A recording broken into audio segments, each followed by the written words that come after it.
Se você não quer ir para o asilo, faça as malas e saia da minha casa. As palavras de meu filho Murilo ressoaram pelas paredes como um trovão. Durante alguns segundos o tempo parou. Sua voz, tão parecida com a de seu pai quando se irritava, atravessou meu peito com a mesma força com que alguém quebra um copo.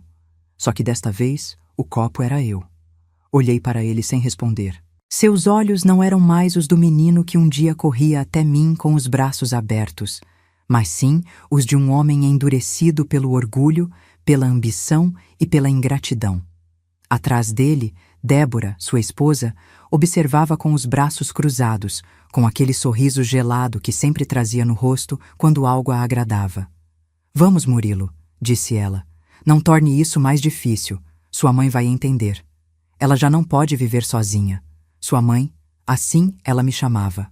Não, mãe, não minha querida Dona Paula.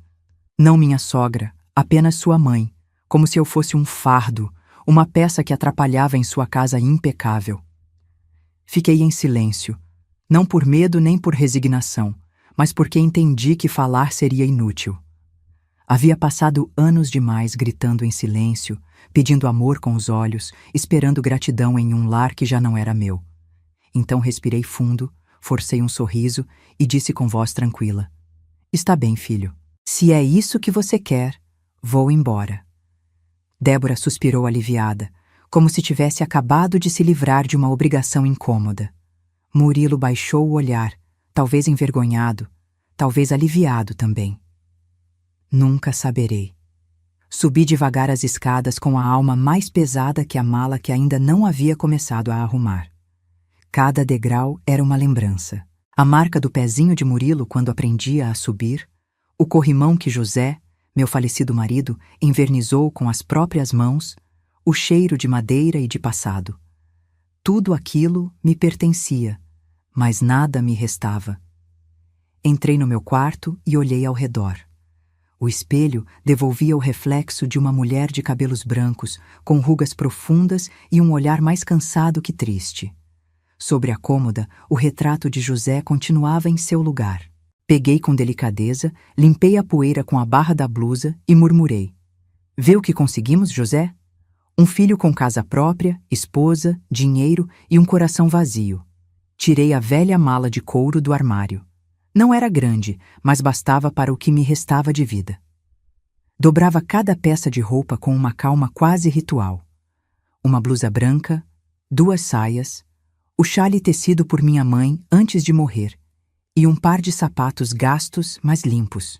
No fundo, guardei uma pequena caixa de madeira com minhas joias falsas e as cartas que José me escreveu quando éramos jovens. Por cima coloquei um álbum de fotos, a única testemunha dos anos que se desvaneciam como folhas secas. Enquanto fechava a mala, ouvia as risadas de Murilo e Débora na sala. Planejavam um jantar naquela noite. Eu era, ao que parece, um estorvo que deveria desaparecer antes que os convidados chegassem. Engoli em seco, senti um nó na garganta, mas não chorei. Já não. As lágrimas haviam secado no dia em que compreendi que os filhos nem sempre amam como as mães esperam. 1 hora depois, desci com a mala na mão. O silêncio encheu a casa. Murilo estava de pé junto à porta, evitando olhar nos meus olhos. Débora, ao contrário, tinha aquela expressão que mistura compaixão falsa e satisfação. Tem tudo, mãe? Perguntou ele finalmente. Assenti. Sim, filho, tudo o que preciso. O carro vai deixar a senhora na casa de repouso. Já falei com o diretor. É um lugar bonito. A senhora vai gostar. Casa de repouso. Outra palavra bonita para disfarçar o abandono. Observei em silêncio, gravando cada traço de seu rosto, cada linha de sua expressão. Não queria lembrá-lo assim, mas o coração não escolhe o que guarda. Quando abri a porta para sair, um som interrompeu a tensão. O motor de um veículo potente parou bem em frente à casa. Murilo franziu a testa. O que é isso? Nos aproximamos da janela. Uma limusine preta estacionou na porta, reluzente sob o sol da tarde. O motorista, com terno escuro e luvas, desceu e se dirigiu até mim. A senhora Paula Santos? Perguntou com respeito. Sim, sou eu. Vim buscá-la. O senhor Fernando Oliveira pediu que eu a acompanhasse. A cor desapareceu do rosto de meu filho. Fernando Oliveira? Repetiu incrédulo. Sim, senhor, respondeu o motorista. Ele disse que a senhora saberia do que se trata. Sorri suavemente. Lembrava desse nome. Um homem do passado que havia marcado minha juventude com ternura e promessas que não pude cumprir. O destino, caprichoso como sempre, o trazia de volta justamente quando a vida tentava me apagar. Murilo me olhou confuso. Débora, boquiaberta. O que está acontecendo, mãe? Peguei a mala, respirei fundo e respondi. Nada, filho. Só que o asilo que me espera é muito maior do que vocês imaginavam. O motorista abriu a porta da limusine. Antes de sair, me virei para ele. Cuide desta casa, Murilo. Algum dia você vai entender o que perdeu. Atravessei a porta sem olhar para trás. O sol bateu no meu rosto e o vento moveu meus cabelos brancos. Pela primeira vez em muitos anos, não me senti velha, me senti livre. A porta do carro se fechou e o motor ligou com um ronco suave. Enquanto nos afastávamos, vi pelo espelho retrovisor meu filho parado na calçada, paralisado, vendo como sua mãe desaparecia dentro de uma limusine que ele jamais teria imaginado. Sorri com calma. O destino acabava de dar seu primeiro passo. Mas antes de continuar, verifique se você já está inscrito no canal e conte nos comentários de qual cidade ou país você está assistindo. Adoramos saber até onde nossas histórias chegam. A limusine avançava lentamente pela estrada, deixando para trás o bairro da zona leste de São Paulo, onde havia morado os últimos 30 anos de minha vida. Olhava pela janela sem piscar, vendo como as árvores se desfocavam e as casas pequenas ficavam cada vez mais distantes, como lembranças que vão se apagando na distância. O silêncio dentro do carro era tão profundo que podia ouvir o bater do meu coração. O motorista, um homem de cabelo grisalho e modos impecáveis, me observava pelo espelho retrovisor. O senhor Oliveira me pediu que a levasse diretamente à residência dele, disse gentilmente. Ele está muito emocionado para vê-la. Assenti sem dizer palavra.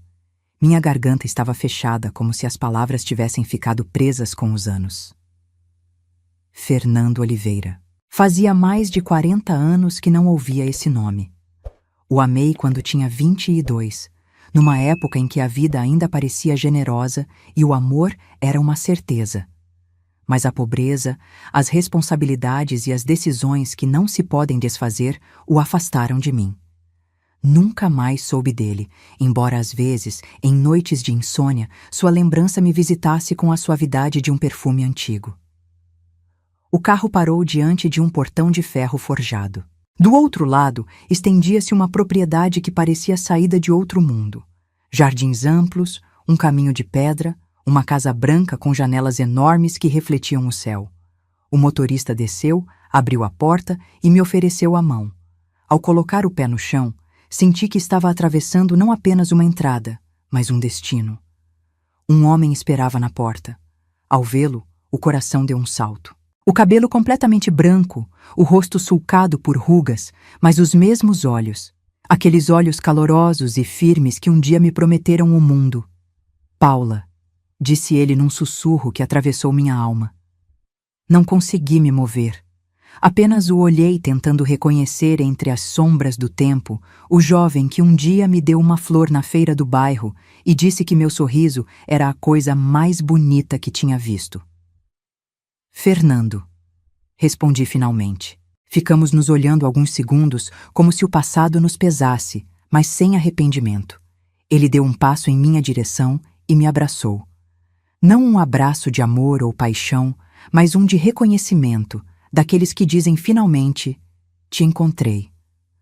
Procurei você durante anos, disse com voz trêmula. Para quê, Fernando? Perguntei suavemente. O tempo já se encarregou de nos afastar, porque há coisas que o tempo não apaga. Soube o que aconteceu com seu filho. Vi tudo nas redes sociais. Uma vizinha minha comentou, e quando ouvi seu nome, senti que o destino estava batendo na minha porta outra vez. Baixei o olhar envergonhada, não por ter sido expulsa, mas pela dor de saber que alguém mais havia testemunhado minha humilhação. Ele pegou minha mão. Você não precisa se envergonhar, Paula. Envergonhados deveriam estar os que fizeram isso com você. Suas palavras foram tão simples e tão necessárias que tive que desviar o olhar para que ele não visse minhas lágrimas. Fazia anos que ninguém me falava com ternura. Havia esquecido como era. Aquela casa tinha sido minha e de José. Construímos ela juntos com muito sacrifício. Quando José morreu, Murilo insistiu que ele e Débora fossem morar comigo.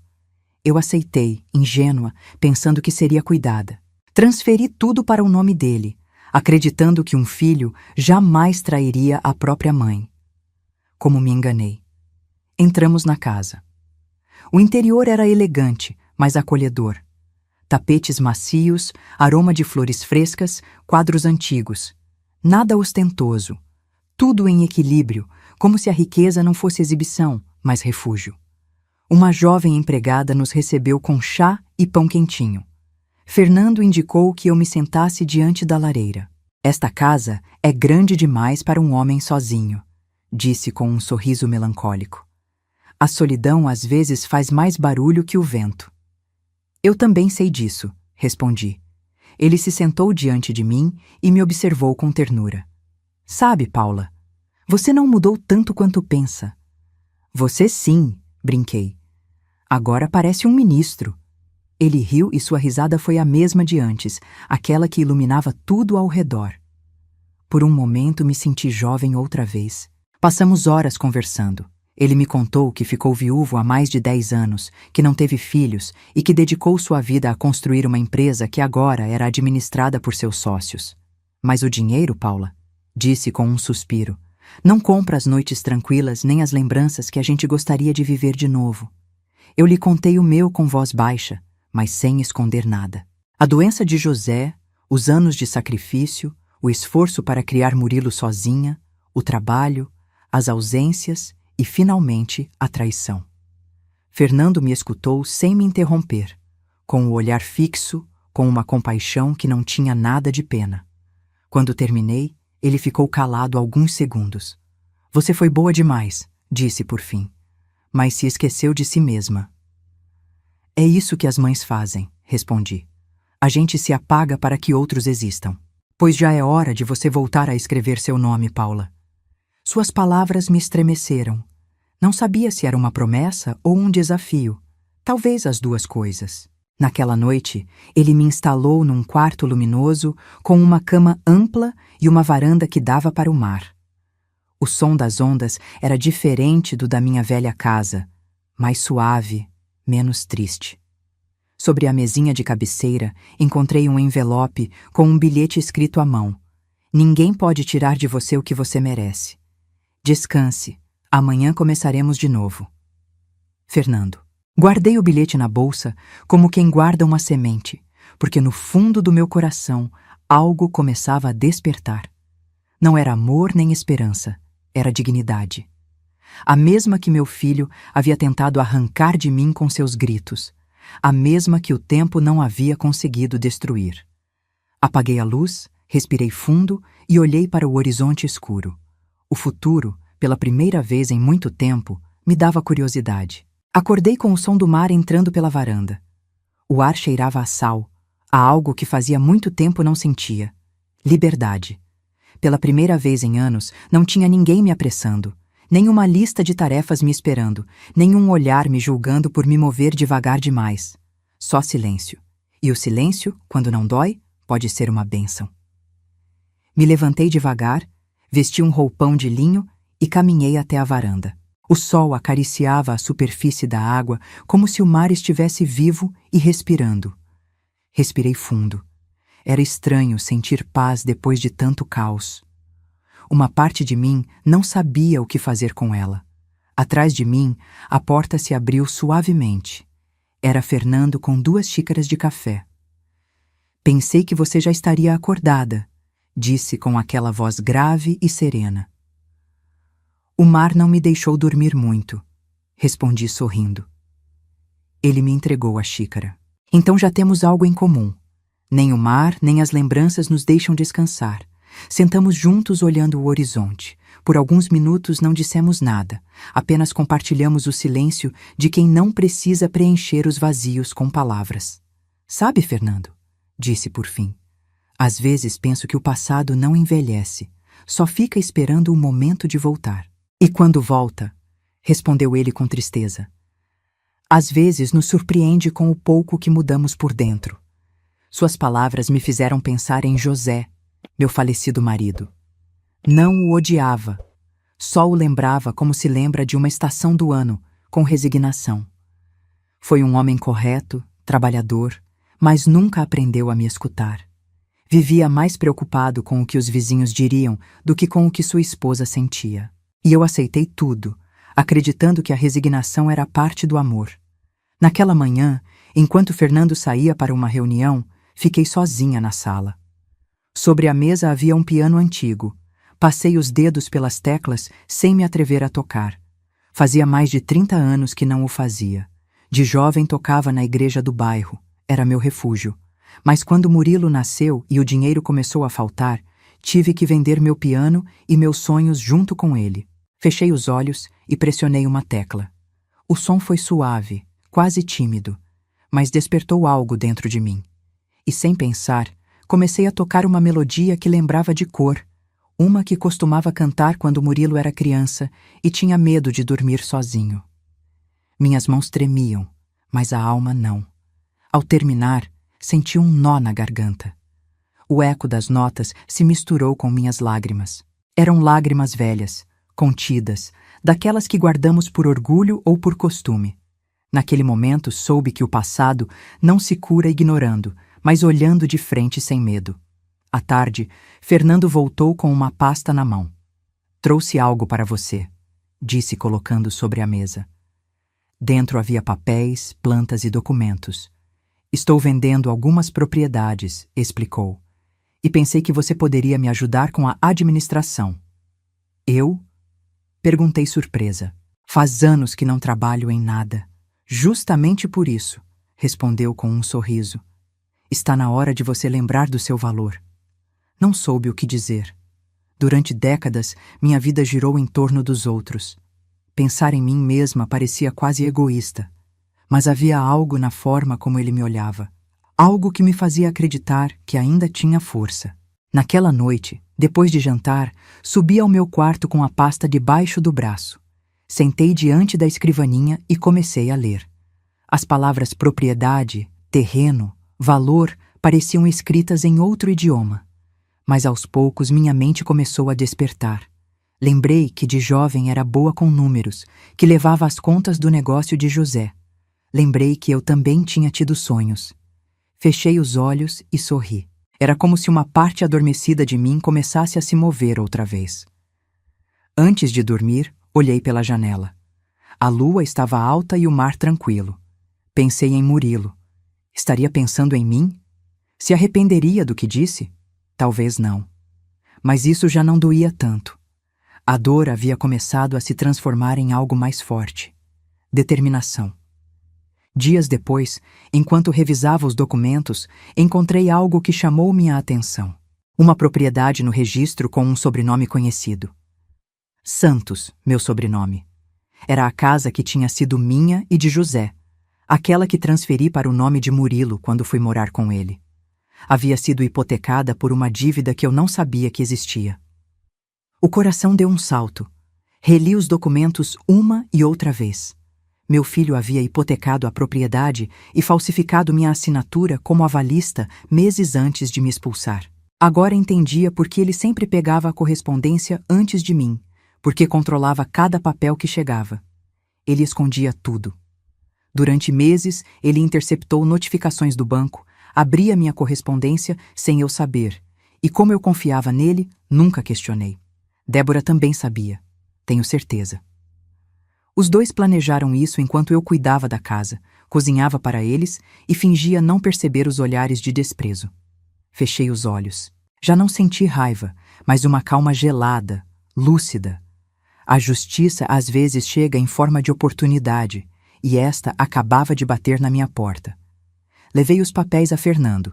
Ele os revisou com atenção, sem dizer palavra. O que você pensa fazer? Perguntou finalmente. Ainda não sei, respondi, mas desta vez não vou ficar calada. Ele assentiu devagar, como quem aprova uma decisão que estava esperando ouvir. Então conte comigo. Não vou te deter. Naquela noite, diante do espelho, me olhei diferente. O rosto continuava cheio de rugas, sim, mas meus olhos tinham outra luz. Já não via uma mulher frágil nem quebrada, mas alguém que havia aprendido a sobreviver. Alguém que estava prestes a reclamar o que era seu, não por vingança, mas por justiça. Quando decidi convidá-los para jantar, não fiz por nostalgia nem por reconciliação. Fiz por justiça. Afinal, há feridas que só se fecham quando olhamos nos olhos delas. Fernando a princípio duvidou. Tem certeza de que quer isso, Paula? Perguntou com tom preocupado. Você não precisa enfrentá-los se não quiser. Não quero enfrentá-los, respondi. Quero que me olhem e vejam o que tentaram destruir e o que não conseguiram. Foi assim que, uma semana depois, a mesa da sala de jantar principal se preparou como nunca antes. Toalha branca, velas altas, taças de cristal e um jantar preparado com esmero pelo chefe particular da casa. Eu usava um vestido cinza chumbo, discreto mas elegante, e um broche de prata que pertenceu à minha mãe. Naquela noite, mais que anfitriã, me sentia como uma rainha recebendo 2 vassalos que ainda não sabiam que seu poder havia terminado. Às 8 em ponto, a campainha tocou. O mordomo abriu a porta e anunciou com voz neutra: o senhor Murilo Santos e a senhora Débora. Ambos entraram de braços dados. Ela, como sempre, impecável e altiva, com um sorriso fingido.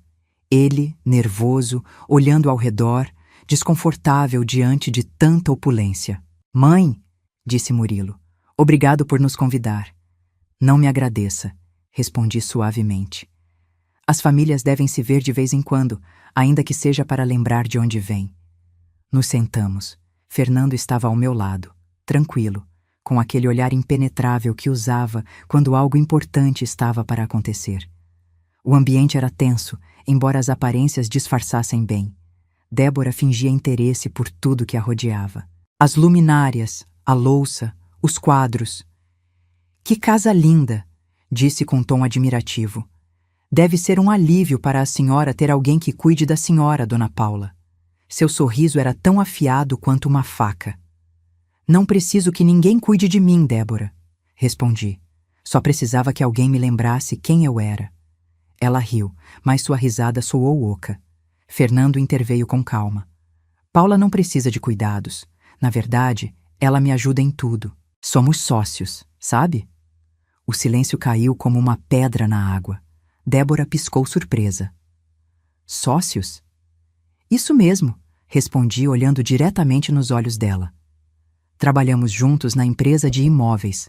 Na verdade, vários dos contratos mais importantes estão no meu nome. Murilo me olhou com uma mistura de confusão e orgulho ferido. Não sabia disso. Também não precisava saber, repliquei. Há coisas que só se contam quando alguém demonstra merecer. O jantar avançou com uma cortesia forçada. Eu falava pouco, observando. Fernando, ao contrário, guiava a conversa com elegância. Perguntou sobre os negócios deles, sobre a vida, sobre os planos. Débora respondia com meias verdades. Eu a conhecia bem. Suas palavras eram como perfumes caros, agradáveis por fora, tóxicos por dentro. No meio do jantar, Fernando se levantou e disse: antes da sobremesa, tenho algo a anunciar. Todos o olhamos. Ele pegou minha mão com delicadeza e falou com voz firme. Decidi me aposentar definitivamente e quero deixar todos os meus assuntos legais e financeiros nas mãos de alguém em quem confio plenamente. Paula Santos. O silêncio foi absoluto. Podia ouvir o bater do meu próprio coração. Débora engasgou com o vinho. Murilo a olhou atônito. O quê? Conseguiu dizer ele. Vai deixar tudo para ela? Fernando sorriu. Não estou deixando nada, Murilo. Ela conquistou. Demonstrou ter uma inteligência e uma força admiráveis. E, além disso, me olhou com ternura. Tem algo que você perdeu. Respeito por ela. Débora se remexeu na cadeira, pálida. Murilo se levantou bruscamente. Isso é uma loucura. Não, respondeu com voz baixa, mas firme. A loucura foi pensar que podiam me humilhar e que o mundo aplaudiria isso. Ele me olhou com raiva, mas por trás dessa raiva havia medo. Débora tentou intervir, mas dirigiu um olhar que a deteve. Calma, Débora. Não há nada que você possa dizer que mude o que já está feito. Fernando se retirou alguns minutos, nos deixando a sós. Murilo apoiou as mãos sobre a mesa. Por que faz isso, mãe? Para me humilhar? Não, filho, para ensinar. Ensinar o quê? A não desprezar quem te deu a vida. Ele me observou com o senho franzido, como se de repente me visse pela primeira vez. Sua voz se quebrou. Eu só queria fazer minha vida. E você fez, respondi, à custa de destruir a minha. Mas não te culpo, te perdoo. Seus olhos se encheram de lágrimas. Por um momento pareceu o menino que um dia me pedia ajuda com a lição de casa, mas já era tarde. O dano estava feito e a lição aprendida. Débora se levantou ofendida. Não precisamos disso, Murilo. Vamos embora. Sim, disse sorrindo. Vão embora. Mas lembrem de uma coisa. Esta casa não é minha nem de Fernando. É o reflexo do que uma mulher pode construir quando deixa de esperar que a respeitem e começa a se respeitar. Eles saíram sem se despedir. As portas da sala se fecharam atrás deles com um barulho surdo que soou a fechamento de ciclo. Naquela noite, Fernando voltou à sala de jantar e me encontrou sentada diante das velas apagadas. Está bem? Perguntou. Sim, respondi. Pela primeira vez em muito tempo, sim. Ele me olhou com aquele sorriso tranquilo que o caracterizava. Paula, hoje você fez algo maior que se vingar. Mostrou a eles o que é dignidade. Assenti. Não tinha feito por dinheiro nem por poder. Tinha feito por mim. Pela mulher que um dia foi expulsa com uma mala e que agora jantava em seu próprio reino. Passaram 3 semanas desde aquele jantar. A vida na mansão transcorria em calma entre as risadas ocasionais de Fernando e o som distante do mar. Eu continuava trabalhando com ele, revisando papéis e atendendo reuniões. Por fora tudo parecia em paz, mas dentro de mim havia uma sensação clara, inevitável. Algo estava se aproximando, e não me enganei.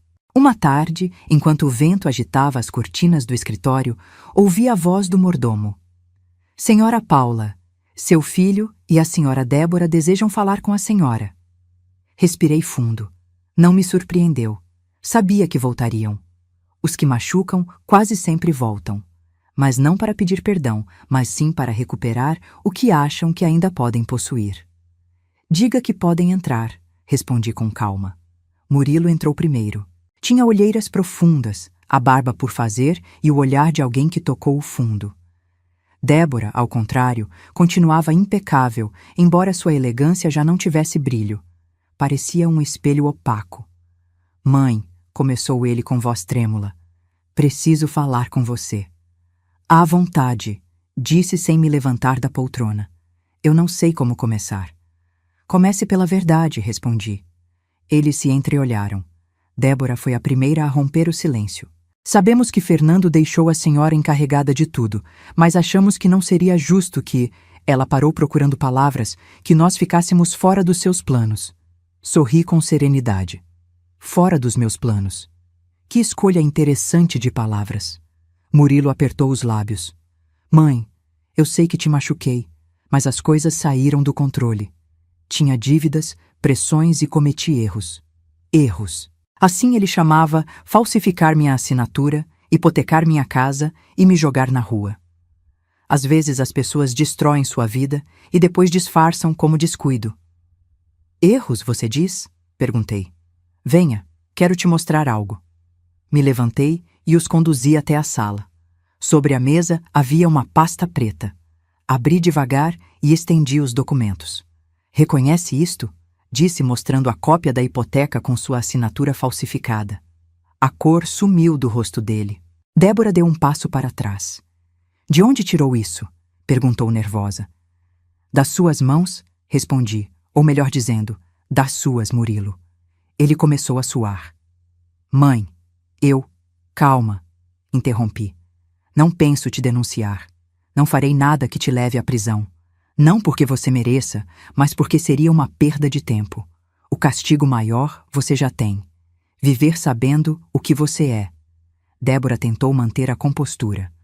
Tudo isso é um mal-entendido. Murilo não quis te fazer mal.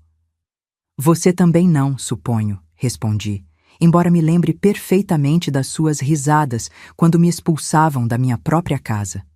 Seus olhos se encheram de fúria. Você era um fardo, e você uma convidada indesejada, repliquei. Mas olha que ironia, Débora. Os fardos se levantam, as parasitas caem sozinhas. O silêncio foi absoluto. Só se ouvia o tic-tac do relógio e o leve zumbido do vento entrando pelas janelas. Murilo cobriu o rosto com as mãos. Não aguento mais, mãe. Tudo desmoronou. Débora me largou e foi embora. Os credores me procuram. Preciso de ajuda. Ajuda, disse olhando fixamente. Não, filho. O que você precisa é de memória. Memória? Sim. Para lembrar que no dia em que me expulsou de casa, disse que não queria me ver mais. E aqui está você implorando diante da mesma mulher que desprezou. Débora se levantou bruscamente. Chega, você não tem o direito de nos humilhar. Não estou humilhando vocês, Débora, respondi com uma calma que a desarmou. Só estou segurando o espelho para que vejam quem são. Nesse momento, Fernando entrou na sala. Levava na mão outra pasta, mas seu olhar era diferente, frio, distante. Paula, tudo bem? Perguntou. Sim, Fernando. Só estamos terminando uma conversa pendente. Ele assentiu e colocou os papéis sobre a mesa. Perfeito, porque há algo mais que vocês devem saber. Os olhou a ambos. Estou doente, disse com voz firme. Não é grave ainda, mas é hora de colocar meus assuntos em ordem. E para que não haja confusões, toda a minha herança legal e meu patrimônio empresarial passarão para o nome de Paula Santos. Murilo abriu os olhos desesperado. O quê? Não pode ser. Sim, pode, respondeu Fernando. Ela ganhou minha confiança, meu respeito e algo mais valioso, minha admiração. Débora tentou fingir um sorriso. Deve ser um erro, Sr. Oliveira. Murilo sempre quis reparar o que aconteceu. Fernando a olhou com desdém. O arrependimento que nasce do interesse não vale nada, senhora. Murilo desabou na poltrona sem forças. Pela primeira vez o vi sem máscaras. Apenas um homem perdido, vazio, que já não sabia a quem culpar. Me aproximei dele, coloquei a mão no ombro e disse em voz baixa. Te avisei, filho. As casas se constroem com amor, não com egoísmo. Você escolheu o fogo e agora vive entre cinzas. Suas lágrimas começaram a cair. Débora se afastou irritada, envergonhada. Vamos embora, disse com dureza. Murilo não se moveu, só me olhou com os olhos vermelhos e murmurou. Me perdoa, mãe. Observei em silêncio e, embora meu coração tenha amolecido um instante, sabia que não podia retroceder. O perdão não se pede, filho, disse com voz firme. Se demonstra. Quando foram embora, o ar ficou mais leve. Fernando se aproximou e me ofereceu o braço. Está bem? Sim, respondi. Só dói comprovar que às vezes os espelhos mais limpos mostram as verdades mais sujas. Ele assentiu. Fechou uma porta? Não, disse olhando pela janela. Fechei um ciclo. As portas, essas ainda vão se abrir, mas só para quem souber entrar com respeito. Naquela noite, dormi profundamente pela primeira vez, sem culpas nem remorsos. Sabia que o pior já havia passado. Na manhã seguinte, o amanhecer chegou coberto por um silêncio estranho. Nem o canto dos pássaros, nem o rumor do mar, só um vazio que pesava no ar. Aquela manhã soube, antes que me dissessem, que algo havia terminado. Entrei no escritório e o encontrei ali, recostado na poltrona, com os olhos fechados, o rosto em paz e um leve sorriso. Fernando Oliveira havia partido enquanto dormia, sem dor, sem avisar, sem se despedir. Por um instante o mundo pareceu parar. Me aproximei devagar, peguei sua mão fria e apertei contra meu peito. Obrigada, sussurrei, por ter me devolvido a mim mesma antes de ir embora. As lágrimas vieram sozinhas, mas não eram de tristeza, eram de gratidão, porque ele não foi embora me deixando sozinha, mas cheia de força, de dignidade, de uma vida nova. O advogado chegou ao meio-dia. Seu rosto era sério, seu tom preciso. Dona Paula, disse, o senhor Oliveira deixou um testamento claro. Todo o seu patrimônio, bens e ações passam legalmente para o seu nome. Não há contestações possíveis. Assenti em silêncio. Não sentia alegria, só uma responsabilidade imensa. O amor, quando é verdadeiro, não se mede em heranças, mas no que se deixa na alma do outro. A notícia se espalhou rápido e não demorou muito para chegar quem mais temia ouvi-la. Meu filho Murilo. Chegou naquela mesma tarde suando, com a camisa desabotoada e os olhos vermelhos de raiva. Entrou sem bater na porta. Então agora tudo isso é seu, disse quase gritando. Toda a fortuna do velho também. Olhei em silêncio. Nenhuma palavra, só minha calma, essa que sempre o desesperava. Responde, mãe, insistiu dando um soco na mesa. Você não sabe administrar esse dinheiro, não pertence a você. Então me levantei devagar, me aproximei até ficar de frente para ele e, olhando direto nos olhos, disse com voz baixa, mas firme. Percebe o que acabou de dizer? Não me pertence. Assim você dizia também da minha casa, da minha vida, da minha dignidade. Mas olha, filho, a vida dá voltas e agora você está no lugar onde me deixou. Ele recuou um passo. Seus lábios tremiam. Eu só queria o melhor para todos, murmurou. Não, Murilo, você queria o melhor para você. Caminhei até a janela. O mar estava cinza, inquieto, como se também lembrasse. Voltei para ele. Sabe quando você me gritou, faça sua mala e saia da minha casa? Não chorei por ir embora. Chorei por perceber que tinha te criado sem ensinar o essencial, o valor de uma mãe. Seus olhos se encheram de lágrimas. Me perdoa, mãe. Não posso te perdoar ainda, respondi suavemente, mas posso te ensinar o que se sente. Olhei fixo com uma calma que o desarmou. Faça sua mala, Murilo. O quê? O que está dizendo? Faça sua mala, repeti, e saia da minha casa. Ele ficou congelado. Está me expulsando? Não, só estou devolvendo a lição que você me deu. O silêncio foi absoluto. Podia ouvir o ranger da madeira sob seus pés. Suas mãos começaram a tremer. Não tenho para onde ir. Eu também não tinha, disse me aproximando da porta. Mas saí mesmo assim. Quando atravessou o umbral, parou e me olhou com os olhos embaçados. Isso te faz feliz, mãe? Não, filho, respondi. A felicidade não está em te ver cair, mas em me ver de pé. Fechei a porta devagar. Através do vidro, o vi se afastar, arrastando uma pequena mochila. Não virou. Eu também não. Dias depois, enquanto o vento açoitava as janelas e o mar rugia, uma mulher insistiu em me ver. Era Débora. Já não era a mulher arrogante e altiva que um dia me olhou com desprezo. Seu rosto estava demacrado, a maquiagem mal aplicada, o cabelo descuidado. Levava um casaco gasto e uns olhos vazios, sem brilho, sem soberba. Era apenas uma sombra de si mesma. Dona Paula, disse com um fio de voz, perdão por vir assim sem avisar. Não se preocupe, respondi com calma. Entre. Ela entrou devagar, olhando tudo ao redor. Precisava de abrigo. Disse que Murilo havia desaparecido, que tinha perdido tudo. Olhei detenidamente, não com ódio, mas com uma calma que só os anos dão. Lembra quando me disse que uma casa não era lugar para velhas inúteis? Perguntei suavemente. Dona Paula, eu estava errada, sei disso, mas as palavras, igual às pedras, deixam marca. Ela ficou em silêncio. Seus olhos se encheram de lágrimas. Por favor, murmurou. Não tenho mais ninguém. Me levantei devagar. Não posso te oferecer um lar, Débora, mas posso te oferecer algo que vale mais. O quê? Perguntou apenas audível. O mesmo conselho que você me deu um dia, embora com outras palavras. Aprenda a começar sozinha. Ela baixou a cabeça derrotada, se levantou com esforço e caminhou até a porta. Antes de sair, parou. Sabe? Sempre achei que a senhora era fraca, que seu silêncio era covardia. Me virei e olhei nos olhos dela. Se enganou, Débora.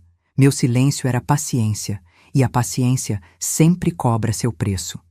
Ela abriu a porta com as mãos trêmulas. O vento do mar entrou frio como um lembrete. Ela me olhou pela última vez e sussurrou: "Tomara que algum dia possa me perdoar." "Tomara", respondi, "mas o perdão também tem que ser merecido." E então se foi sem voltar à vista. O tempo passou sem avisar. Os dias ficaram mais lentos, o mar sereno e o inverno começou a se render à primavera.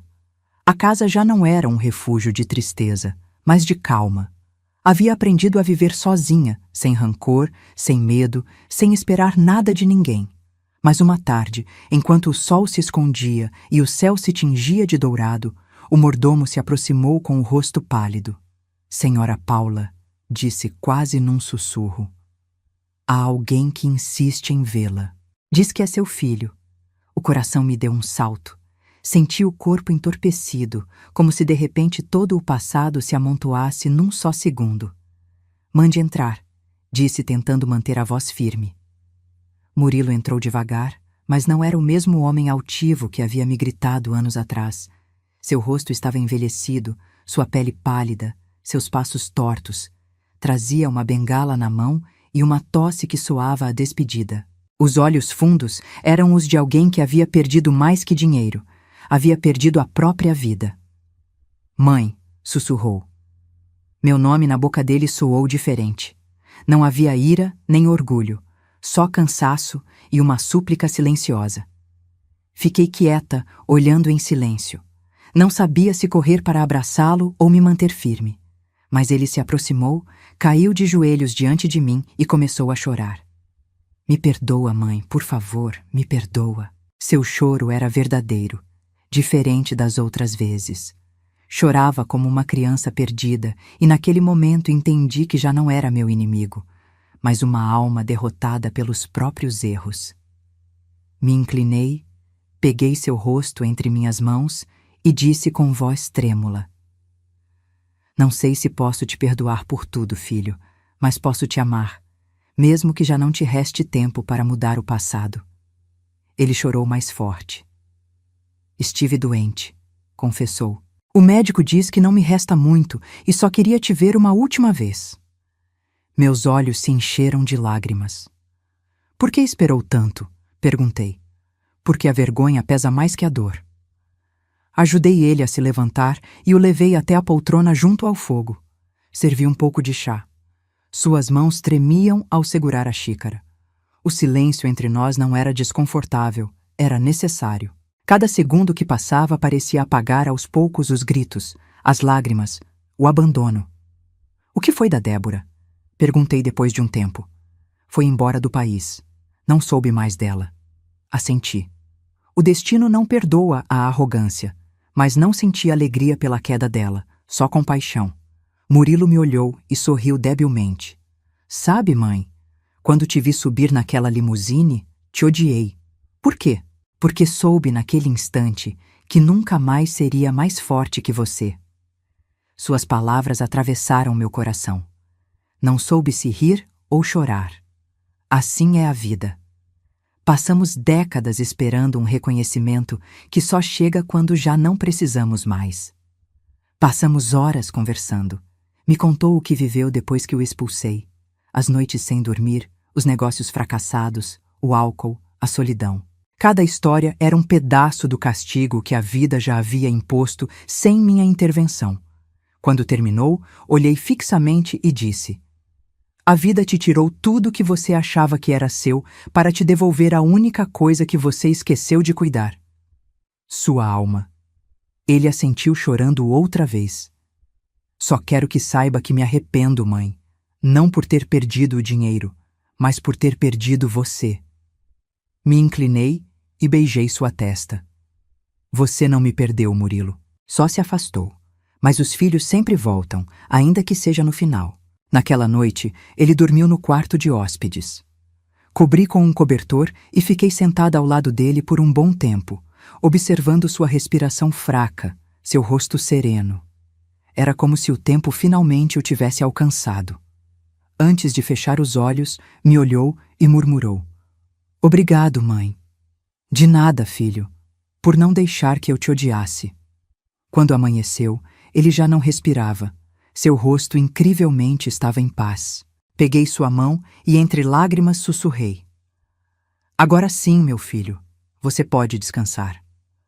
O funeral foi simples, sem flores caras nem discursos falsos, só o som do mar acompanhando a despedida. Enquanto o caixão descia, senti algo se liberar dentro de mim. Não era alívio, era perdão. O verdadeiro, o que não apaga a dor, mas a transforma em compreensão. Voltei para casa ao entardecer, acendi a lareira e olhei o fogo.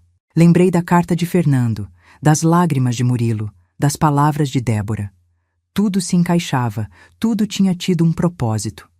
Me servi uma taça de vinho, levantei a vista ao retrato de Fernando e murmurei: "Tudo volta, meu querido amigo, até o amor que demos sem esperar nada." O mar rugia lá fora, sereno, eterno, e senti que seu som me abraçava. Pela primeira vez não me senti nem vítima nem vingadora, só mulher, só mãe, só viva. Hoje sei que a vida não se trata do que perdemos, mas do que aprendemos a soltar. Perdoar não é se render, é recuperar o controle da alma. E embora a justiça chegue tarde, sempre chega. O tempo se encarrega de colocar cada coração no seu lugar. Fecho os olhos, escuto o mar e sorrio, porque no final não me expulsaram da minha casa, me empurraram para a minha liberdade. Fui mãe, esposa, sombra, silêncio. Fui a mulher que todos acharam fraca, a que ninguém defendeu, a que saiu de casa com uma mala e a alma vazia, mas também fui a que aprendeu a renascer sem pedir permissão. Aprendi que não há castigo mais duro que a consciência, nem vingança mais elegante que a dignidade, e que às vezes o perdão não é para os outros, mas para poder seguir caminhando sem o peso do rancor. Se você gostou dessa história, responda nos comentários. No meu lugar, o que você faria? E não se esqueça de assistir ao próximo vídeo que aparecerá na sua tela. Ele tem uma reviravolta surpreendente e emocionante que vai te prender do começo ao fim.